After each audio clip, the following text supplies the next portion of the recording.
가맹점 추락 속에 저가커피 프랜차이즈 본사의 엄청난 이익이라는 주제로 말씀을 드려보겠습니다. 안녕하세요. 거침없는 정대표입니다. 저가커피 프랜차이즈 시장이 파동치는 가장 큰 원인은 무엇일까요? 저가경쟁, 위생, 고객수, 매출액 절대 아닙니다. 프랜차이즈 본사의 상상 초월하는 이익으로 가맹점은 폐업할 수밖에 없는 극한 상황이 되어버린 바로 그 부분이 가장 큰 문제로 대두되고 있습니다. 저가 커피 브랜드 시장의 상생이나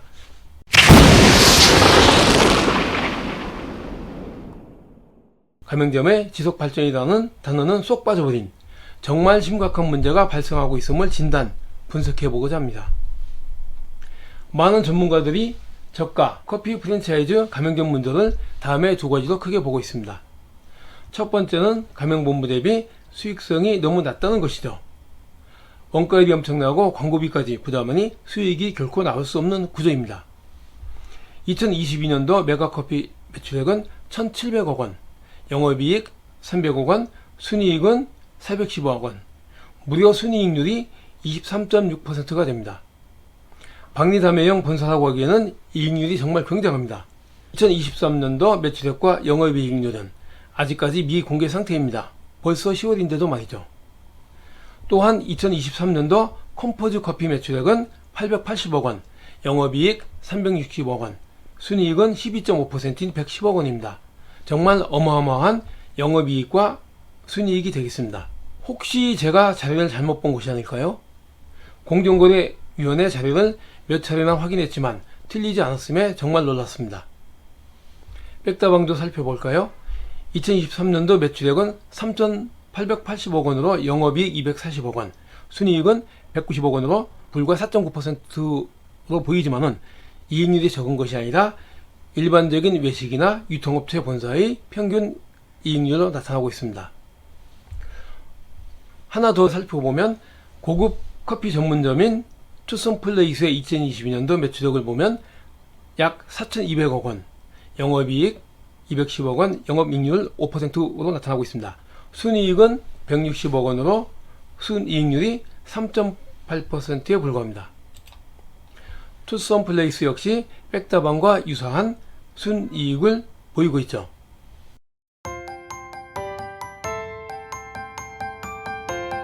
가맹점의 폐업이나 어려움과는 달리 메가커피와 컴포즈커피 프랜차이즈 본부는 상상을 초월한 이익을 보고 있습니다. 상생을 통한 지속적인 사업을 하고 싶다면 가맹점의 부담을 크게 줄여줘야 하지 않을까 생각해 봅니다.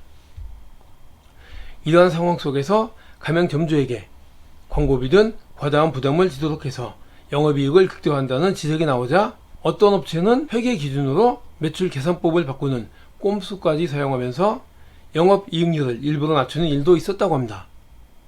바로 가맹점들의 저항을 크게 우려했기 때문이죠. 어떤 브랜드인지 제가 함부로 공개하기는 쉽지 않지만 언론에 이미 메가커피라고 나타나고 있습니다. 기업의 사회적 책임과 상생 시스템이 철저히 파괴된 관계가 아닐까요? 두 번째 원인은 브랜드 간 전쟁이라고 합니다. 안타깝게도 같은 메가커피끼리 경쟁하는 출혈 경쟁도 종종 보이고 있습니다. 대부분의 가맹계약서에는 거리 제한이 있지만 그럼에도 불구하고 가끔씩 의미가 없어 보이는 것은 무슨 이유일까요? 가맹점주들의 폐업 고민이 심각하게 느껴집니다. 폐업하는 커피 전문점 수도 증가하는 추세입니다. 서울시 상권분석 서비스에 따르면 2분기 기준 2022년도 2.8%, 2023년도 4.2%, 금년 2024년도 같은 분기 기준 4.3%로 증가하고 있다고 합니다. 우리가 흔히 알고 있는 위생불량, 사실 그 위생불량 문제는 작은 문제로 치부하고 싶습니다. 왜냐?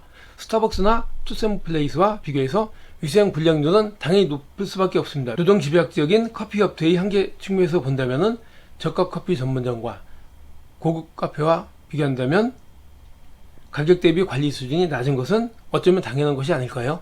박리담회형 점포의 경우 매장을 관리할 여력이 턱없이 부족해 보이지만 현장을 방문해보면 점포 근무자들이 나름 깨끗하게 관리하려는 곳으로 보이거든요. 사실 젊은 층이나 중장년층에게 커피 전문점은 정말 좋은 곳입니다. 가성비도 좋고 친절 서비스와 깔끔한 매장도 굉장히 많거든요. 매점 고객 수가 낮아서일까요? 물론 잘못된 입지 선정이나 경쟁점 출연으로 고객을 빼앗긴 점포는 그렇겠지만 신기점의 경우에는 그런 문제는 아닌 듯합니다. 신기점은 찾아오는 고객이 정말 많거든요. 이런 와중에 저가 커피 시장에 새로운 전쟁이 벌어지고 있답니다. 2010년도부터 시작된 1000원대 아이스 아메리카노를 입주하려 하는 토종 저가 커피 업체들 메가, MGC 커피, 백다방, 컴포즈 커피를 중심으로 노란 간판 3사보다 더 큰 용량에 싼 가격으로 돈장을 내민 신흥 저가 커피 업체들이 생기면서 저가 커피 시장의 2라운드 전쟁이 시작된 것입니다. 테이크아웃 손님을 타깃으로 해서 높은 회전율을 유지하고 싼 가격에 최대한 많이 파는 게 핵심인 노란 간판 3사의 저가 커피 성공 키워드 높은 회전율과 박리담에 있는데 저가 커피 브랜드가 자리를 잡아가면서 가격을 인상하기 시작을 했었죠. 이들보다 더 싼 가격으로 상권 내에서 단골을 만들면서 기존 저가 커피 브랜드들은 신규 가맹점을 늘리는 신규 브랜드들에 비해서 경쟁력이 낮게 되었다고 합니다. 특히 메가커피는 손흥민, 컴포즈 커피는 방탄소년단의 뷔를 광고 모델로 내세웠는데 2022년도 순이익률이 23.6%, 무려 410억 원의 순이익을 남긴 메가커피에서 이러한 광고비 부담도 가맹점주에게 전가했다는 지적이 나오곤 했습니다. 이렇게 업계의 경쟁이 치열해지자 가맹점을 유지하지 못하는 점주들이 늘어난다는 지적도 나오고 있습니다. 매장 크기를 늘리면 건물 임대료가 높아지고 광고료 부담까지 지게 돼 점주들의 수익은 점점 줄어들게 되어 있죠. 이번에는 그 계약 해지를 한번 살펴보겠습니다. 작년 기준 2023년도 기준으로 백다방은 계약 해지가 20건, 명의 변경이 108건이었고 컴포즈 커피는 계약 해지가 15건, 명의 변경이 338건, 굉장히 많습니다. 메가커피의 경우에는 2022년도 가맹 계약을 해지한 경우가 8건, 명의를 변경한 경우가 246건이었다고 합니다. 커피 전문점의 폐업이 급속히 증가하는 것은 포화, 상태이기 때문만은 아니죠. 프랜차이즈 본사의 과다이익이 가장 큰 몫을 하고 있는 것으로 분석이 되고 있습니다. 통계청 자료에 따르면 국내 커피점 수는 2021년도 96,000개에서 2022년도 말 10만 700개로 약 4.5%가 증가했고, 이 자료에 따르면 2016년도 5만 개 대비 6년 만에 2배 가까이 증가했음을 알 수가 있습니다. 통계청이 2022년 12월 말 집계한 프랜차이즈 조사 결과를 살펴보면 커피 전문점 종사자 1인당 매출액은 5천만원 정도가 됩니다. 편의점이 약 인당 매출액이 1억 3,300만원, 치킨이 1억 1,800만원, 저가점이 1억 100만원 등에 비교하면 소상공인 주요업종과 비교해서 커피 전문점 종사자 1인당 매출액은 5천만원으로 거의 절반 수준에도 못 미치고 있습니다.